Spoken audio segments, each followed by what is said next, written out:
We're here back bringing you the live recording studio. This is in a podcast, Global News. I have my guests here. They're going to introduce themselves. Yes, going to start from our right, left-hand side. Yes, Mheshimiwa, what's your name? Where are you coming from? Thank you so much. My name is Zakaria Obara, aspiring MCA Imara Daima, Nairobi County. Thank you. Yes, Mheshimiwa. Hello, honorable members. My name is Mama UDA. In my ID name ni Aisha Mwaneki. Mimi ni sharede wa Westland. Nasimama na chama ya UDA. On my left side, yes. Thank you for this meeting. My name is Victor Anunda. I'm an aspiring MCA, Upper Savannah Ward, member Bunge la Mwananchi. Thank you. The next member. Thank you for this congregation and also this viewing. My name is Honorable Shiza Nameza, aspiring Women Rep Nairobi for the difference, for the Kenya of the difference. Today we are going to discuss about what is happening tonight. You have seen there's a lot of education issues which is taking place. There's a wrangle. Some pupils have not reported in schools. Also, there's some children who have not got the school fees. We don't know the reason why, yet the government is telling us that everything they have put aligned. We are going to start with my left-hand side, Mheshimiwa. Thank you so much. So I want to start by saying this. In this country, tuko na mambo ile ambayo inastahili ni kipaumbele, inastahili kuzungumziwa. Kitu kama education vile panelist ameongea ni kitu ambayo ndio basic Kenya hii, kwa sababu without education hakuna mahali popote tunaenda. Ile kitu mimi nataka niseme hivi, nataka kuweka hizi vitu straight, kila mtu anisikize, especially wale weka sina wenye wanahusika sana na maneno ya education, especially kama Ministry of Education. Nataka msingatie hili, ni lini imefanya ama ni chambo gani imefanya wananchi ama watoto hawajaingia shule kulingana vile wasasi walikuwa wanatarajia, kwa sababu imesemekana grade 10 watoto wameingia wachache sana shule zetu. So nataka muangalie hilo, mjue ni nini inafanya watoto wanaingia wakiwa wachache sana shuleni, kwa sababu ukiangalia nyuma wakati imepita watoto walikuwa wanaingia shule kawaida, tunaona watoto wameadhimitiwa vizuri, wameingia shule. Saa hii hata kuna saa hii shule moja mtoto hata mmoja hajaingia wa grade 10. So mimi nataka nijiulize wale wahusika ni lini hili, nataka musikirie hilo, mfuatilie hilo, mjue ni kwa nini watoto hawajaingia shule kulingana vile inatakikana. Asanteni sana. Okay, Mama UDA.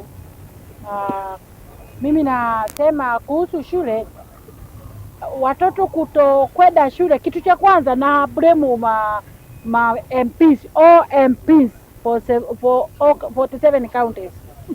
Wamepewa pesa na mheshimiwa the sitting government, waende wasimamie mambo ya CDF, wakaenda kununua magari na kujenga manyumba zao na kuenda kuingiza kwa pesa kwa familia zao.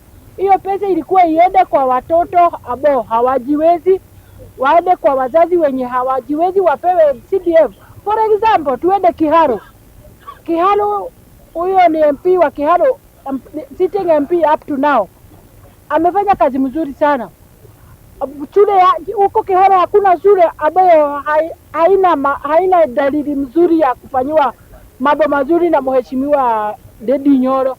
Na tuko na waheshimiwa wengi ndani ya hii country yetu. Hakuna maendeleo wamefanya, wametujengea barabara hatutaki, tujengeeni shule. Shule ndio kitu mzuri ambayo mtoto anaweza kusifu nayo.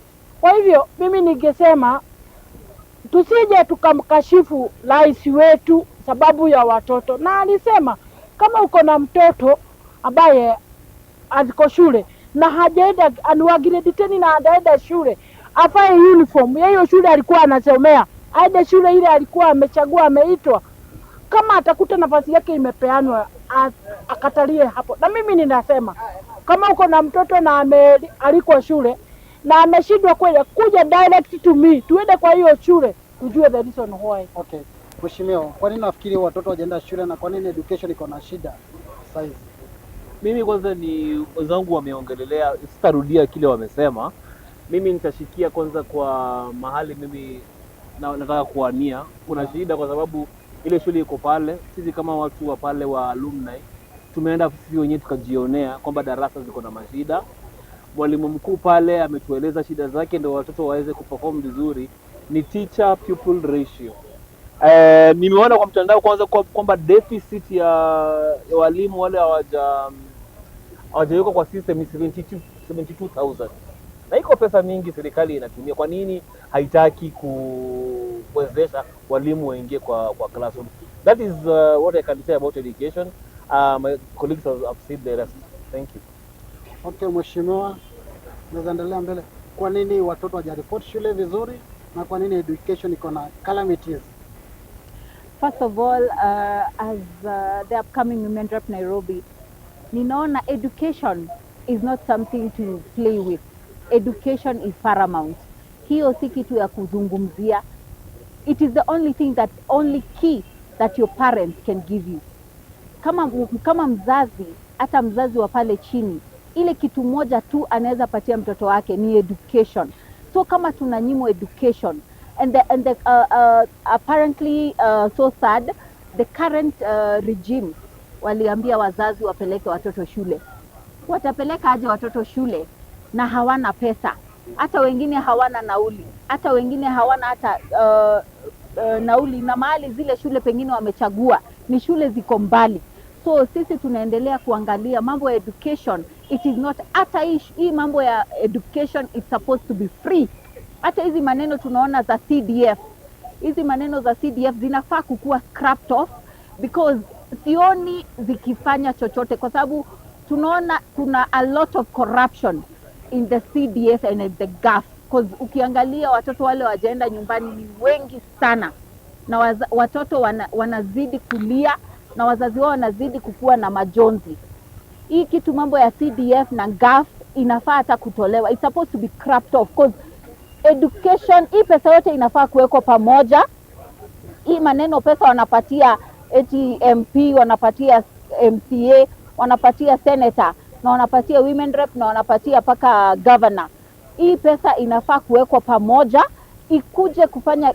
ikuje kuwekwa pamoja iweze kusaidia maneno education, because education is not anything to joke with. Education is paramount, na hiyo ndio kitu mzazi wa pale chini anaweza kupatia mtoto wake, msingi wa elimu. Na mtu kama anakunyima mambo ya usingi wa elimu, hiyo hakuna mahali tunaenda kama a country. So we need, education is a paramount. It is not something to joke with. It's not something that even our current leader akisema wazazi waende wapeleke watoto shuleni, it is supposed to be taken as a paramount thing, seriously.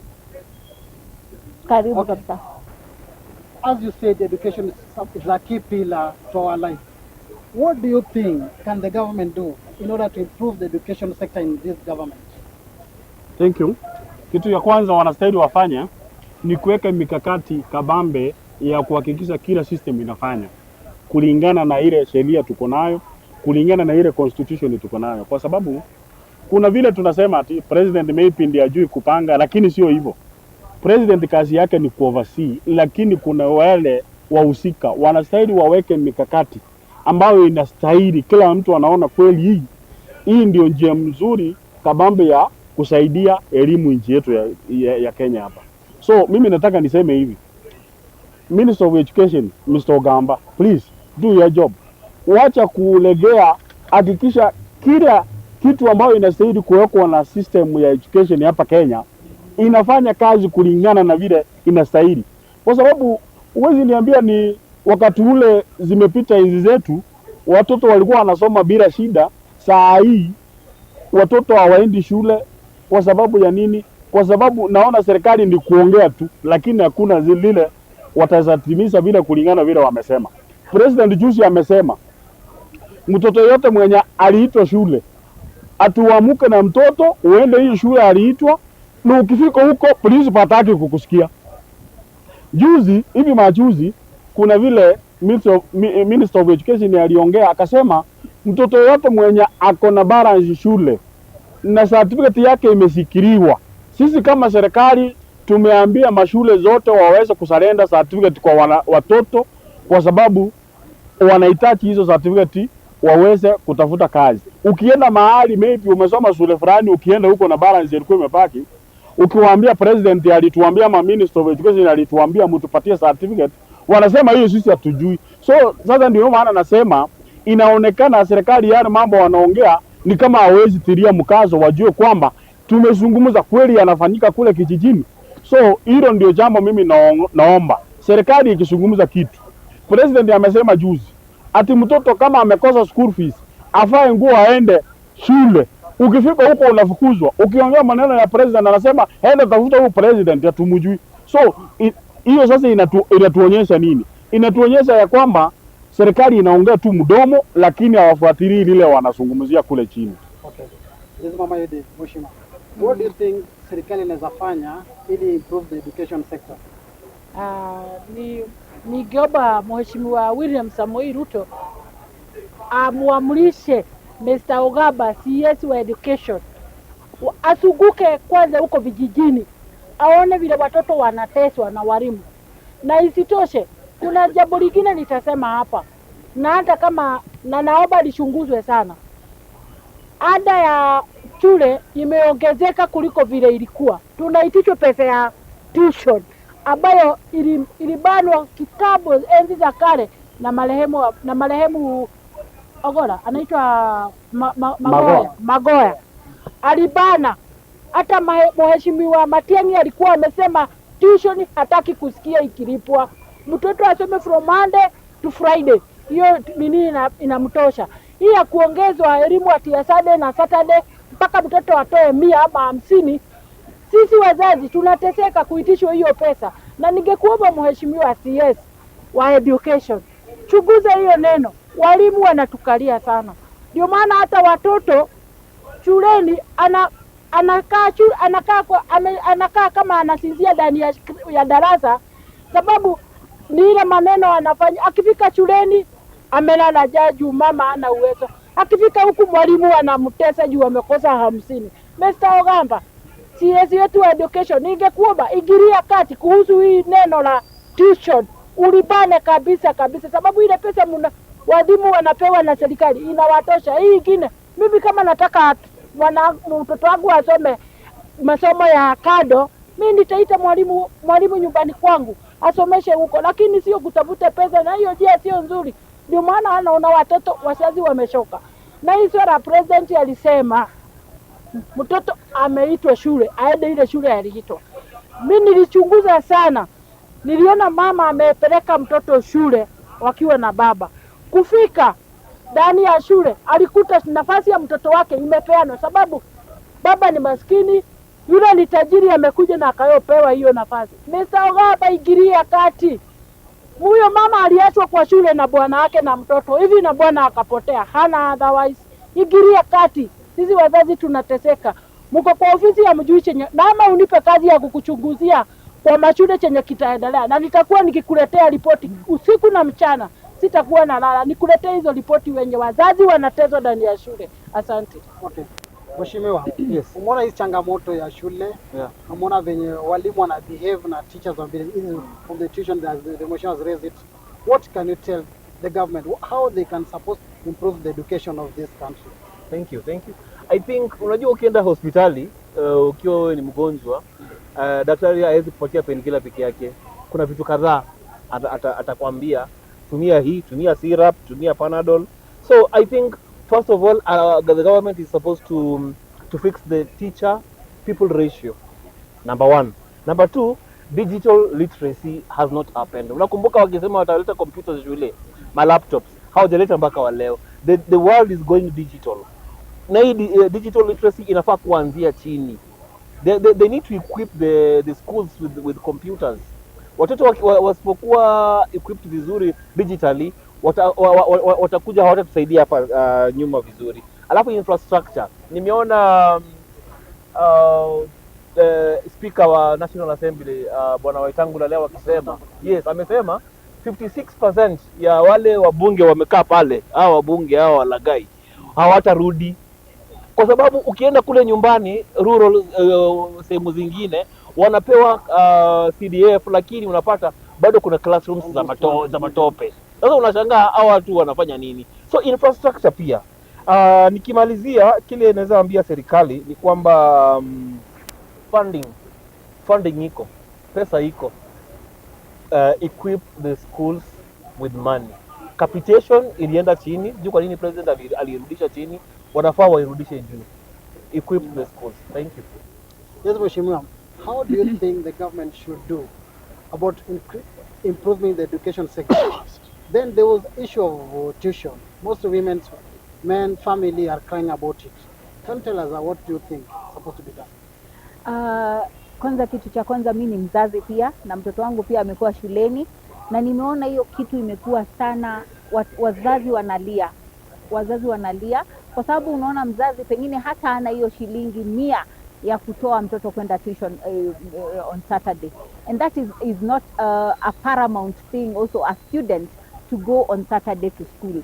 Kitu moja mimi naweza ambia CS Ogamba, it is aache kutokelezea kwa media kila saa, kujionesha, kusema ha na ha.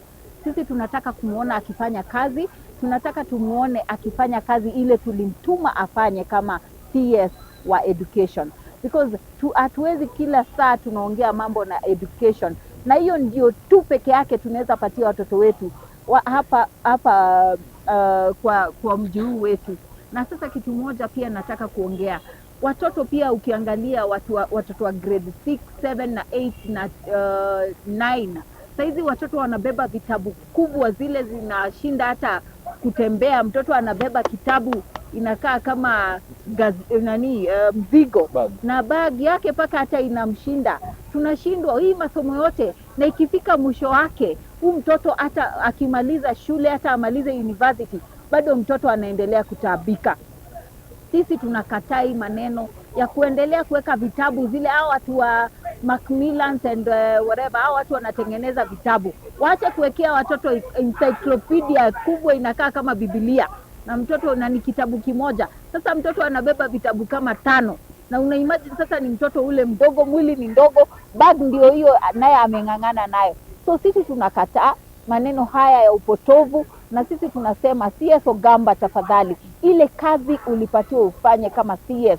Hata tukuache kukuona kwa media ukieleza yale unaeleza. Sisi tunataka tuone ukitufanyia kazi, kwa sababu tumekuweka sisi ile tax yetu ile tunatoa ndio ile inakulipa ili ukae kwa hiyo ofisi. Sisi tunataka utufanyie kazi, watoto wetu wasome kwa mazingira yanayofaa. Hata kule ikue Kenya yote mzima, mtoto hata kule Turkana na wapi na North Eastern, wote watoto wanafaa kusomea mahali conducive, na wakuwe na mahali pale wanasomea pakuwe pahali nzuri. Hiyo ndio tunasema. As we finishing up, and each and everyone take 30 seconds to wind up this issue of education. Most you can touch about this issue of MPs. They're getting this NGCDF to fund the education over the school structure in their constituencies. Yet there's nothing they've done. Some constituencies don't even the structure. Even the former president, former deputy president talk about it when he raised to the North Eastern people. In a summary, for 30 seconds, can each one of you tell us how it's supposed to be done about it? Asante. So ile kitu mimi nataka nikimalizia maneno ya education tulikuwa tunazungumzia, mimi nataka at least serikali ya Kenya iweke mikakati kabambe ya kuhakikisha system ya education inafanya kazi kulingana na vile sheria yetu ya Kenya inasema. Unajua kuna vitu zingine mimi nashindwa sana, kwa sababu kuna vile tumeona wabunge wengi wanajipiga kifua, wanasema education iko sawa kule mashinani, kwa sababu kuna time mzee wetu hayati Raila Amolo Odinga alikuwa anasema CDF itolewe kwa wabunge, kwa sababu kazi ya wabunge ilikuwa kazi yao ni kufanya nini? Ni kurepresent wananchi kule bunge na kutengeneza sheria. Alikuwa anasema kulingana na vile sheria yetu ya Kenya ilikuwa inazungumza, ile constitution ile tulipata 2010. So kwa sababu wako na CDF, nimeona wengine kazi ya CDF hawaijui ni vipi inafanya kazi. So mimi nataka niwaambie wabunge, wale ambao wako wahusika wenye wanasimamia maneno ya education katika bunge letu, tafadhali uwekeni mikakati mizuri ya kulinda watoto wetu kule mashinani, kwa sababu zile zetu zinaanguka kwa sababu nyinyi ndio mnatupatia direction mbaya, kwa sababu zile pesa mnapewa at least muweze kusomeza watoto kule mashinani, mnazitumia vibaya, kwa sababu mnachipiga kifua, mnasema mmefanya, lakini ukienda kwa ground kule chini, wasasi wanaumia, wananchi wanaumia, watoto hawaendi shule kwa sababu ya hiyo njia mbaya mnatumia pesa zetu zile ambazo mmepatiwa za CDF. Okay. Yes, Mheshimiwa. In a summary of 30 seconds, tell us what the government has done. Kwanza nataka kuunga Mheshimiwa Women Rep mkono kwa hiyo maneno amesema kuhusu vitabu. Ningeomba serikali ya Kenya, Mheshimiwa William Samoei Ruto, ambia CS wa masomo Ogamba atangaze ama ambie walimu hakuna mwanafunzi hana timetable ndani ya darasa. Mtoto anabeba, unaweza dhania ni mtu wa press, ni mwandishi wa habari. Kama vile waandishi wa habari wanabeba mabagi yao, wameweka mashini, bagi ni nzito. Mtoto akifika shuleni amechelewa, ni kushoka, ameshoka na mavitabu, na si ya lesson yenye anaenda kusoma, ni pengine ni ya next week. Wabebe, awaamurishe walimu wabebe ile vitabu, wanaenda kusoma kwa siku hiyo. Wakifika nyumbani wana exchange. Mtoto anatoka nyumbani 6, anaenda shule saa 1 isimame akiwa ndani ya darasa, amebeba bag ya more than 5 kg. Huyo mtoto akifika ndani ya shule anaanza kusinzia. Hata mwalimu akiingia akimsomesha kitu, macho ni red, ni kuchoka. Akitoka hapo anaenda nyumbani, pengine hajabeba hata lunch. Jioni akienda nyumbani ameshoka kwa kubeba mzigo kama punda ya mavitabu, na hajafungua hata kitabu hata kimoja. Anafika nyumbani, pengine zinaenda kuibiwa. Mzazi anarudi duka kununua, na yenye anaenda kununua ni ya over 4,000. Mimi ningeomba CS wa masomo, pia walimu wakuu waongeleshe walimu wa darasa, mtoto abebe kitabu cha subject yenye anaenda kusoma. Asante. Yes, Mheshimiwa. Yes. In 30 seconds, naweza ndia serikali namna gani?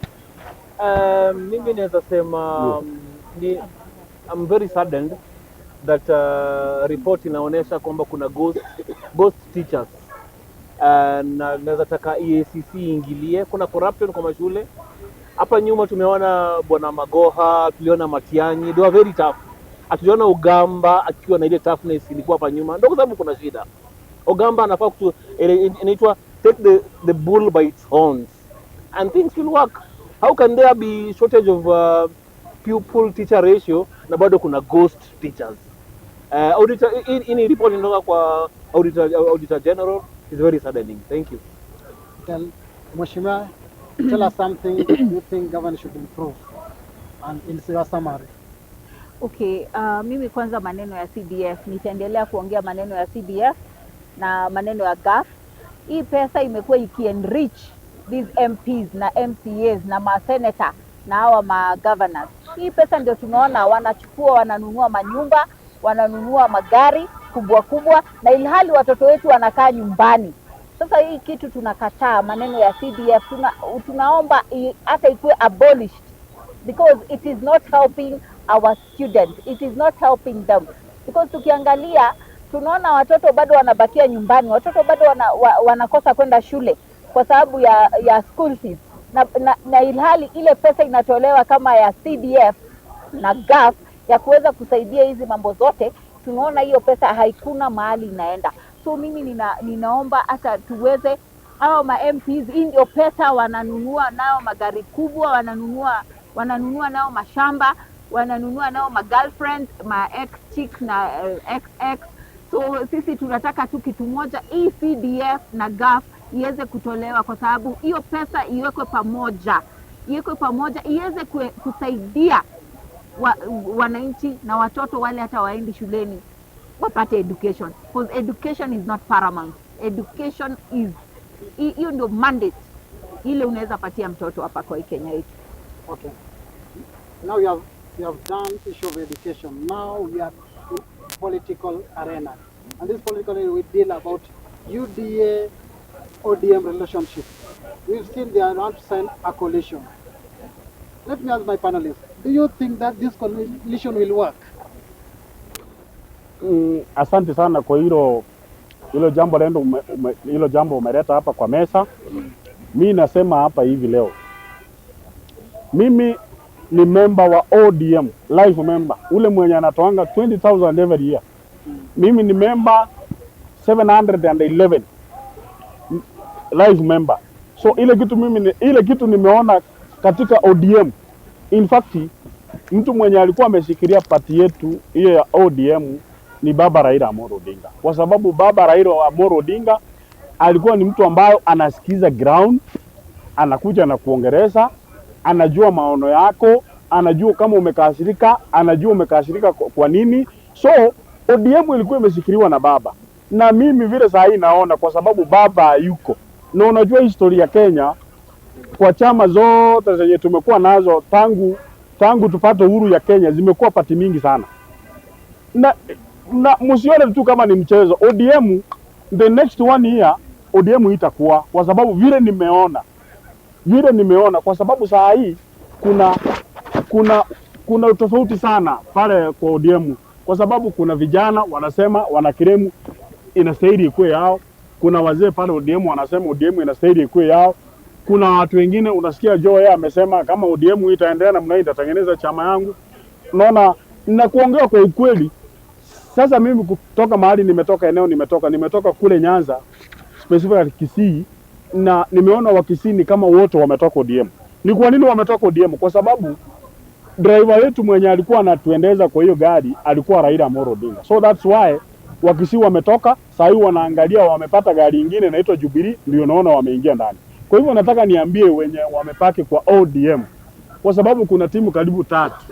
Kuna timu ya Winnie Odinga, huyu mtoto wa Raila Amolo Odinga, na kuna mzee ndugu ya Raila Amolo Odinga. So hao watu wanastahili waende waongee, wasikizane, wajue ni njia gani watatumia wapeleka ODM mbele. Lakini wakiendelea hivi, mimi nataka nikuambie ndugu yangu, ODM itakuwa kitu kama in the next 3 to 4 months mbele itakuwa, kwa sababu kuna wengi. Secretary anataka kuchukua kichwa, Babu Wina anataka kuchukua mkono, Winnie Odinga anataka kuchukua mguu. So wanaona hiyo kitu yote itakuwa imesambaratika. So mimi nataka niwaambie, acheni hiyo maneno mko nayo, enda msungumuze, kwa sababu baba Raila Amolo Odinga hata kwanza alikuwa ametabiri hili. Alisema ini kesi yaondoke, tafadhali msiweze kusambaratisha chama ya ODM vile mnataka nyinyi. Kwa hivyo nawaomba wale leaders wenye wanasemamia ODM, tafadhali uwekeni hizo differences ya kando, muweze kucheka pati ya baba Raila Amolo Odinga vile alikuwa anataka. Asanteni sana na tuko na nyinyi pamoja. Yes, Mama UDA. Do you think UDA ODM will make a good relationship? Mimi chenye najua itaweza, sababu chama cha ODM saizi kiko na mzee Oburu, na nyumba bila mzee hiyo si nyumba. Hatuwezi kubali kufuata watoto akina Sifuna, akina Babu Owino, akina huyu mtoto wa mzee Raila Amolo Odinga Winnie. Hatuwezi kubali kuwaunga mkono, hao ni watoto. Sasa tutafuata vile mzee Oburu atatuambia, ndivyo sisi tutafanya. Na mimi najua chenye mzee alikufa akiwa najua alikufa ODM ikiwa 3/4 ikiwa ndani ya UDA. Kwa hivyo bado relationship iko na itaendelea kudumu. Mimi sioni ikisabaratika, itasabaratika nini 25%, lakini 75% bado itabaki ndani ya serikali. Okay. Mheshimiwa, do you think this ODM UDA relationship is going to work? I don't think so. And we tell you that I was na ni mzuri kuangalia sasa zingine watu wanasema tu walikuwa me have been a member of ODM since 2007. Nimeresign kwa sababu portal inanipatia nafasi ya nimeresign kutoka kwa ODM 4 months now, na nipigie debe chama yangu mpya inaitwa Justice and Freedom Party of Kenya, kwa sababu nimeona ODM hakuna mahali inaenda. Kiongozi ameenda. That's the reality. Na dalili ya mvua ni mawingu. Unaona Winnie yako huku, unaona Oburu wako pande hii, watu wengine wako pande ile kina Sifuna. Hiyo ni dalili ya kukuonesha hiki kitu haitakuwa. So ni vizuri wa Rais Ruto kama anaenda kwa kura pale mbele na watu wa ODM. Thank you. Yes, Mheshimiwa, do you think ODM UDA relationship is going to work? For me, I don't think it's going to work. First of all, ukiangalia ODM, it was being led very well by our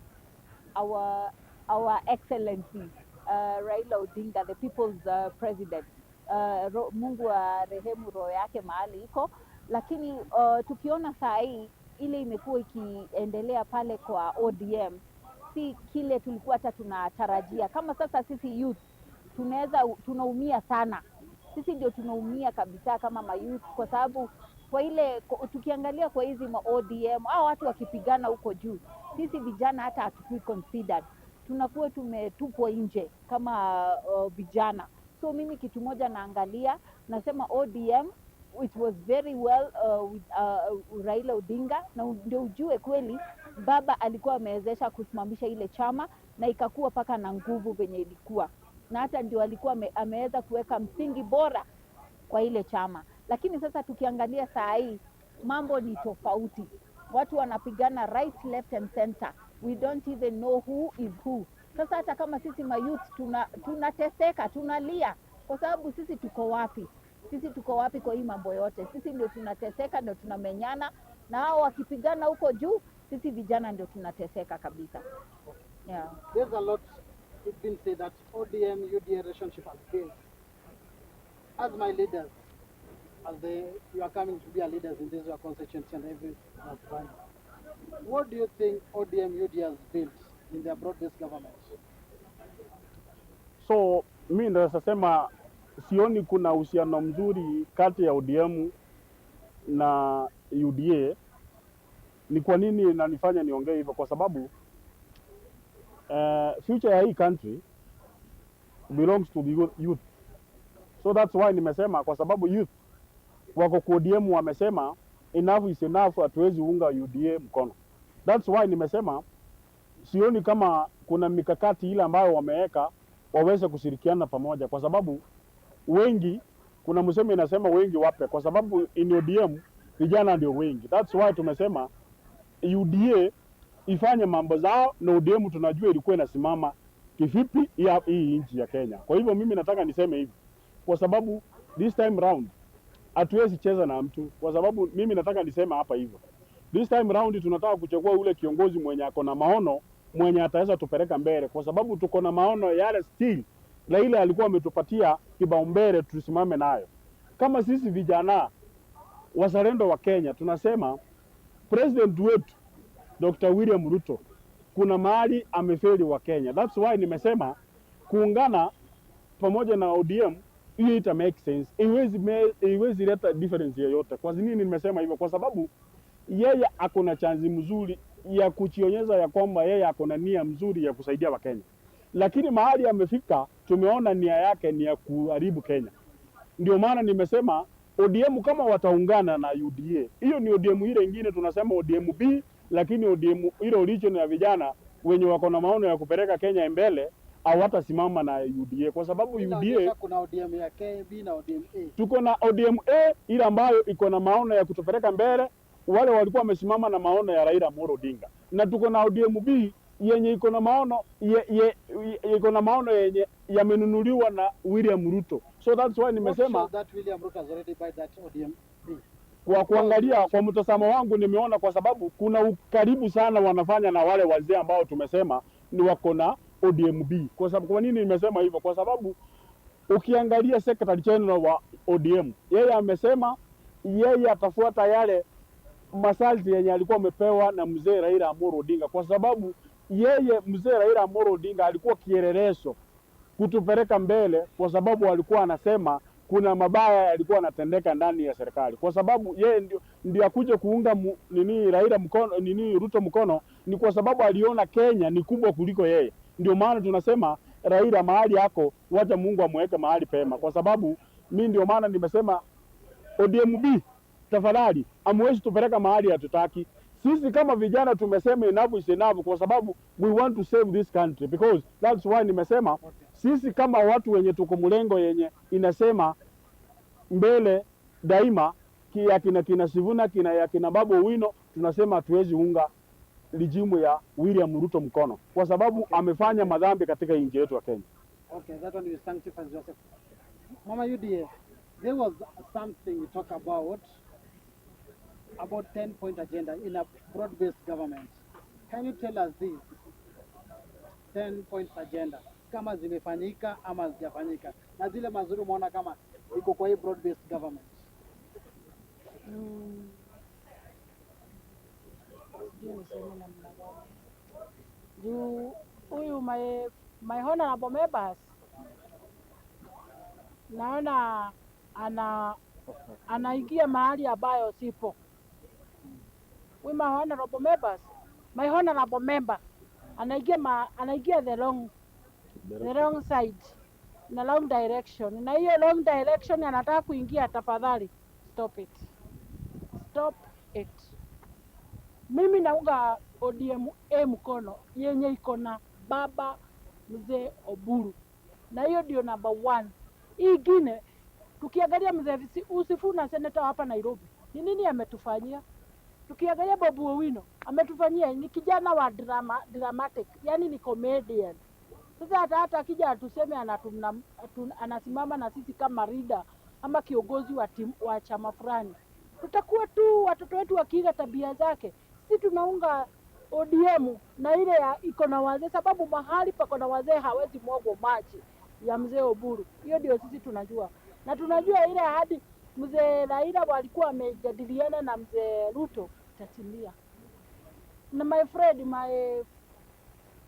my program planner, kuna 10-point agenda iliwekwa kanuni, which your Secretary General Sifuna was among the signatories walisign hii kitu. Hii 10-point agenda zimetimizwa ama bado? Hapo siwezi ongelea juu sikuforu sana, juu mara mingi na kuanga nje, sijaforu sana. Lakini my program planner naomba nikuambia pia my honorable member, hiyo jia anapitia ya kumkashifu my rais wangu awasha. Mheshimiwa, Yes. there was a 10-point agenda which was planned by ODM UDA, Yes. which is called broad-based government. Yeah. Do you think it was fulfilled? Very saddening as well, kwa sababu sisi kama wanabunge la mwananchi kwa muda mrefu tulikaa tukaorganize tukaleta NADCO report ilikuja hapa, hata wiki moja haijaisha. Na mimi nakumbuka mimi nikisimama nikiwauliza the 10 points agenda, inclusivity, mambo ya vijana, mambo ya wanawake, ni nini mnatumia kumeasure? What can you measure that mmefika agenda 1, mmefika number 10%, mmefanya 0%, mmefanya 30%? Hawa kutujibu. Kama hiyo ndo broad base inaelekea, NADCO report hakuna mahali inaenda, kwa sababu ukiangalia pia reports mingi kama za kina Ndung'u reports, Kliger reports zimelala State House, hakuna kitu zinafanya. So ni sioni kama broad base ina work. Hiyo ndio kitu na broad base ingetuonesha tumeimplement.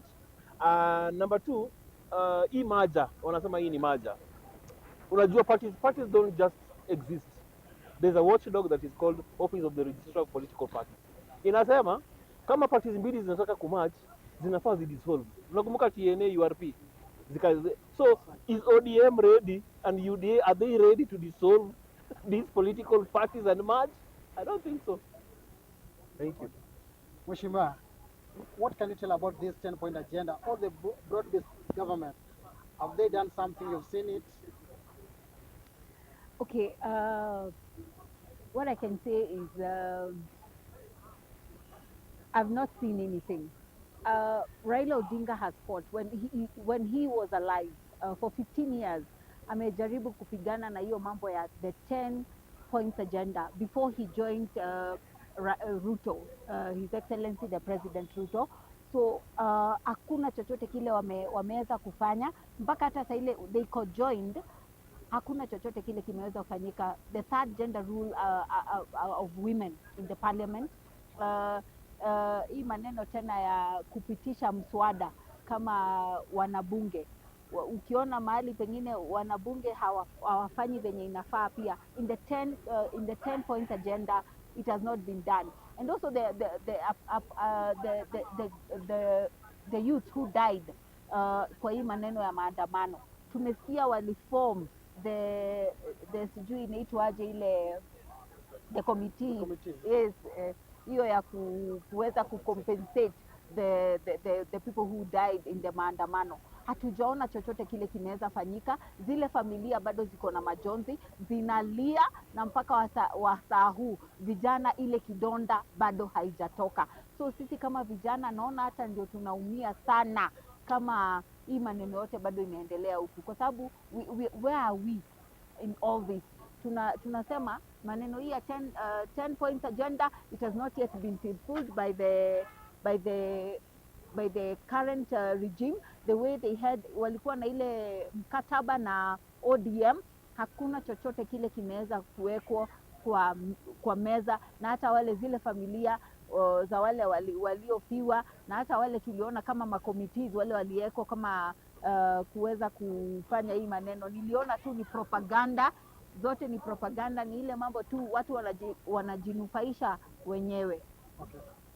As we're doing a summary about the topic, as we are going to end the show, I want you to take just 30 seconds to give us the idea you have about this broad-based government or UDA ODM relationship. So, thank you. Nikimalizia mimi nataka niseme hivi. Kindly Mheshimiwa Rais Mr. Dr. Samoei William, ile kitu mimi nataka nikuambie, please fanyia Wakenya kazi kulingana na yale manifesto ulituambia. Jaribu kusukuma watu wenye umeweka vitengo tofauti tofauti, wenye umeweka kwa education waambie wa deliver, wenye umeweka kwa health wa deliver, so that ndio Wakenya waone kweli uko committed kuwafanyia kazi. Lakini kulingana vile nimeona mambo yanaelekea, kindly, because Timu Matiang'i is on the way, na najua hiyo itaweza peleka Kenya yetu mbele kwa sababu wako na experience. Kitu ya kwanza, Matiang'i is a performer. That's why nimesema usipo deliver, tuko njiani na tuko na mtu mwenye ataweza fix Kenya hii, kwa sababu yeye ni mchapakazi mwenye anaitwa Mheshimiwa Okengo Fred.